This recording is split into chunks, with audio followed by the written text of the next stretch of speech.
예, 얼마 전에 미국에서 긴장했던 것이 이제 바이든 대통령이 암호화폐 관련된 행정명령을 내린다고 해서요. 암호화폐를 규제하는 것이 아니냐 이렇게 시각이 있었는데 뭐 단순한 규제가 아니라 암호화폐의 상황들과 함께 또 디지털 화폐 연구 개발하라는 행정명령이 내렸습니다. 그 의미와 함께요.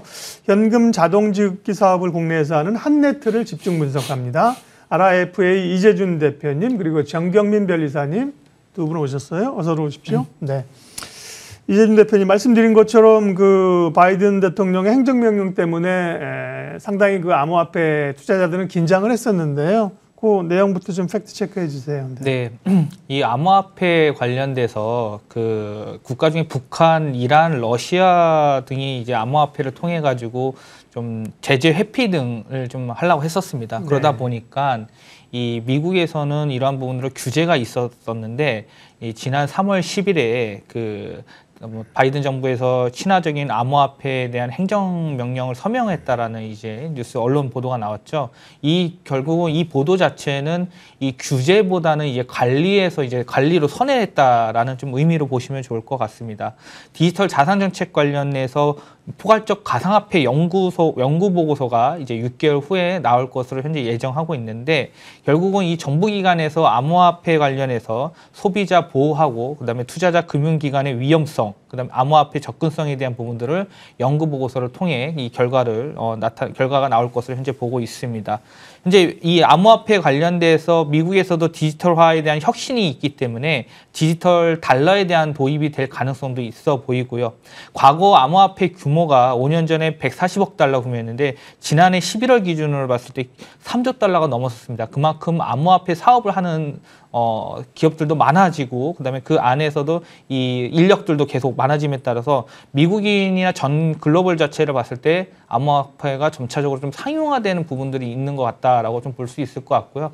그 안에서 당연히 이런 진통들 때문에 이 암호화폐를 제도화하기 위한 하나의 규제에서 좀 관리로서 좀 풀어주기 위한 부분들로 좀 해석이 될 수 있을 것 같습니다.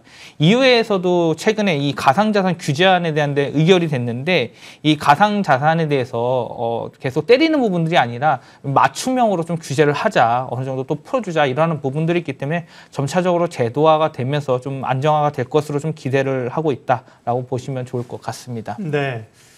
그러면 변리사님, 우리가 알고 있는 암호화폐하고 지금 또 이렇게 논의가 되고 있는 디지털 화폐하고는 어떤 차이점이 있는 거예요?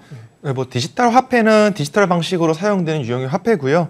뭐 사실은 이제 암호화폐가 디지털 화폐에 속해 있는 개념이다. 그렇죠. 예. 뭐 이렇게 보실 수 있겠습니다. 지금 이제 논의하고자 하는 거는 이 디지털 화폐 이것보다는 이제 디지털 법정 화폐다, 뭐 중앙 디지털 화폐다 이 부분이 좀 더 정확한 용어일 것 같고요. 이 암호화폐와 디지털 법정 화폐의 장단점을 좀 논의해 보자면은. 암호화폐는 이제 블록체인이라고 하는 분산 장부를 활용해서 네트워크 상에서 전송과 소유권 증명이 가능한 디지털 자산입니다. 뭐 기존의 은행과 같은 중앙은행에서 발행하는 방식에서 탈피해서 사람들에 의해서 관리되기 때문에 장부를 속이는 것이 불가능하다. 이것을 큰 장점으로 내세우고 있습니다. 이 암호화폐와 디지털 법정화폐의 가장 큰 차이는 디지털 법정화폐는 이제 화폐로 작동하기 위해서 중앙화폐 시스템을 갖춘 합리적인 경제체제가 필요하고 중앙에서 화폐에 대한 모든 권리를 제어하기 때문에 이 중앙에 의한 가치 조작이 이루어질 수가 이제 있습니다. 다만 이제 암호화폐는 제어가 분산돼서 이루어지기 때문에 가치 조작에서는 비교적 자유롭다. 뭐 이런 차이가 있겠죠. 암호화폐 투자자들이 주장하는 것 같이 국가적 단위로 인한 뭐 인위적인 환율 조정이나 변동에서 자유롭다는 것이고 금이나 은과 같은 안정적인 자산에 뭐 도난으로부터 자유롭다. 뭐 이런 걸 내세우고 있기는 합니다만은 가치의 변동성이 아직은 안정화되어 있지 않기 때문에 뭐 크게 설득력이 높지는 않다라는 의견도 있습니다.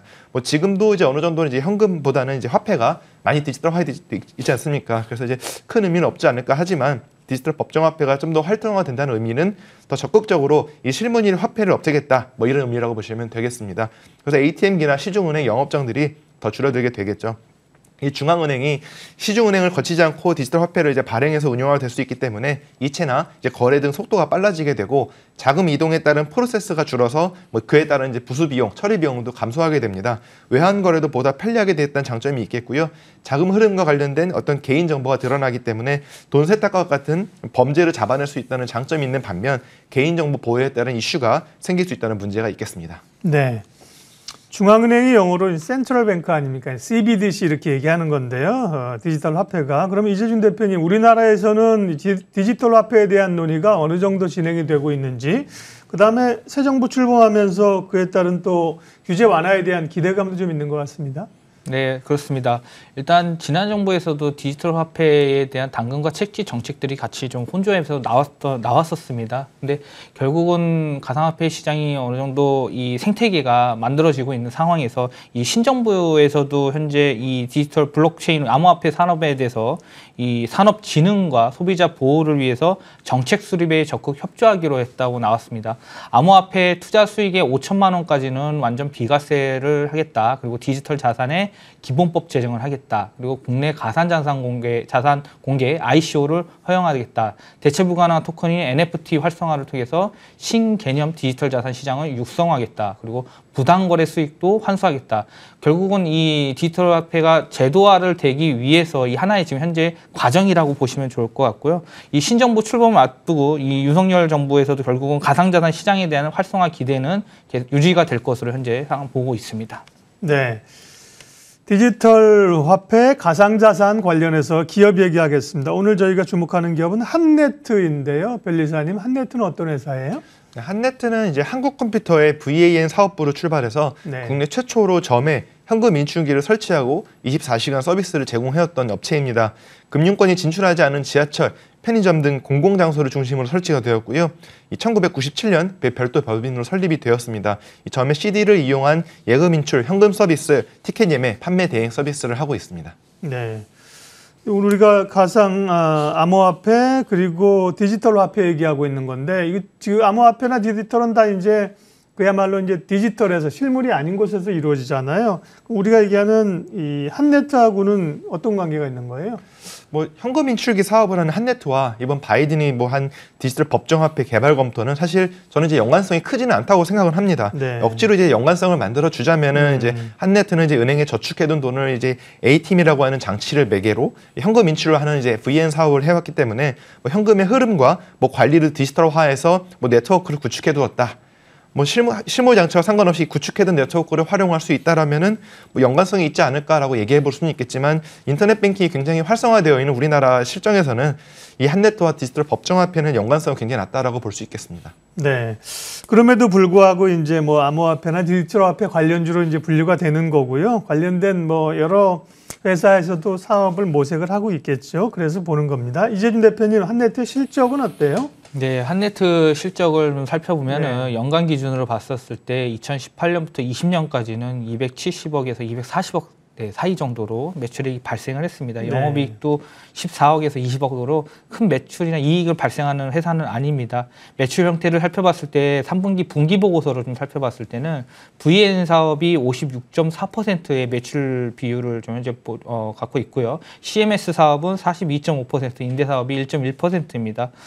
VAN 사업 같은 경우는 결국은 현금 자동 지급기 이 CD 산업 관련된 부분인데요.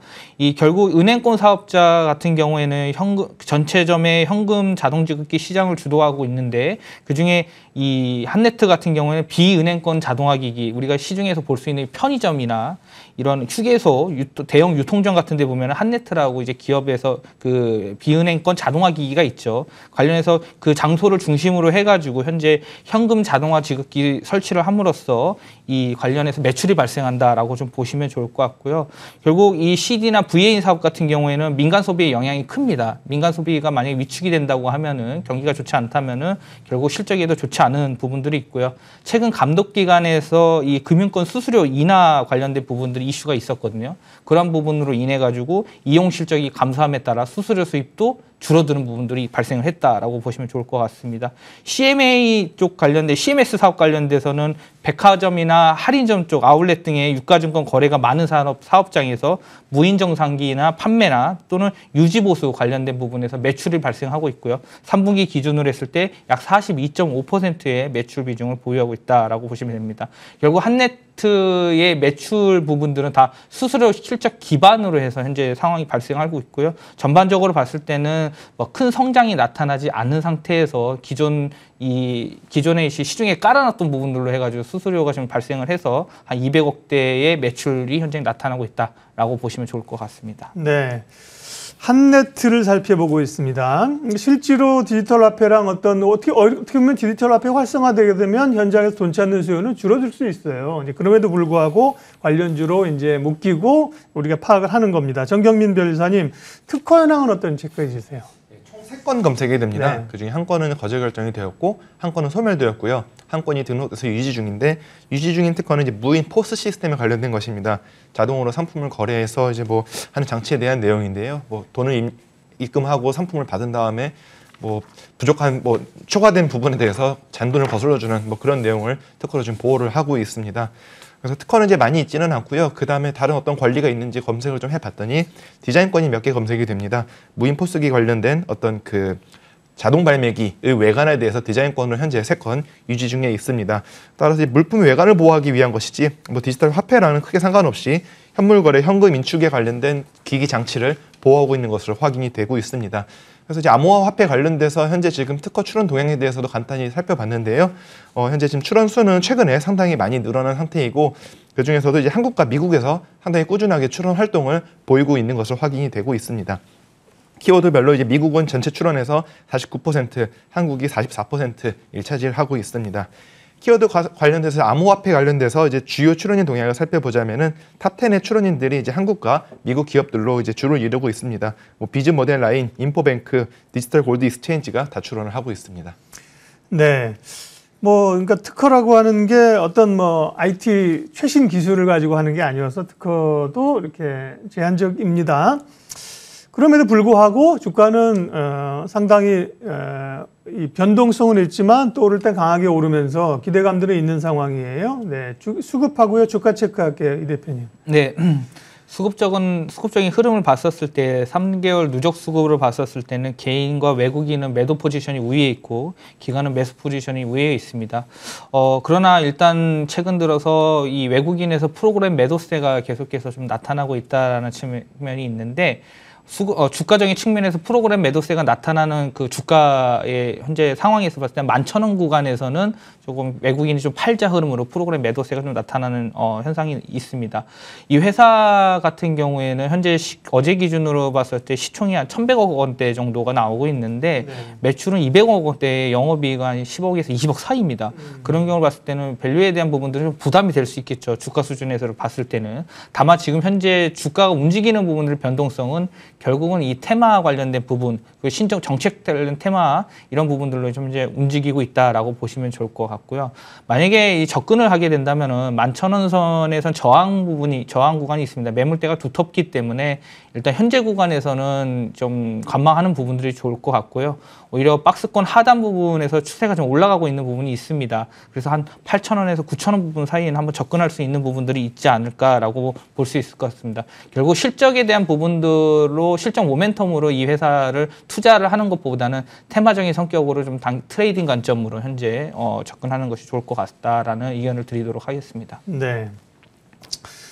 정책 관련해서는 이런 내용도 좀 있었네요. 오늘은 우리가 이제 디지털 화폐로 접근했지만 최근에 이제 이런 현금 인출하고 이런 것들이 이제 고령층들이 이용하기가 굉장히 어렵기 때문에요. 새로 이제 당선인이 공약으로 고령층들을 위해서 이런 기기를 좀 더 많이 설치하겠다. 뭐 이런 얘기도 있었던 것 같습니다. 예. 한네트에 대해서 그러니까 좀 적극적으로만 올라갈 때 쫓아가서 사지는 말자라는 분위기네요. 예, 네. 맞습니다. 네. 지금 주가를 봤었을 때는 계속해서 11,000원 구간에서 계속 네. 부딪히는 저항 국면이 나타났습니다. 네. 그리고 위에 뚫기 위해서는 당연히 강한 거래량과 어떤 모멘텀이 나타나야겠죠. 근데 기업에 대한 이 실적으로서 주가가 움직이는 건 아니지만 현재 구간에서는 조금 부담되는 부분들이 있겠고 그다음에 현재 상황에서 5일선 이평선이 꺾이면서 지금 주가가 내려가는 모습들이 있기 때문에 지금 현재 구간에서는 좀 접근하는 것은 좀 위험하지 않을까라고 좀 보고 있습니다. 네, 디지털 화폐, ATM 기기 관련주들 오늘 본 한네트, KCT 이런 종목이 대표주인데 주가 흐름이 매우 비슷하게 흘러갑니다. 마켓 주민 여기까지 하겠습니다. RIF의 이재준 대표, 정경민 변리사 두 분 함께 해주셨습니다. 고맙습니다.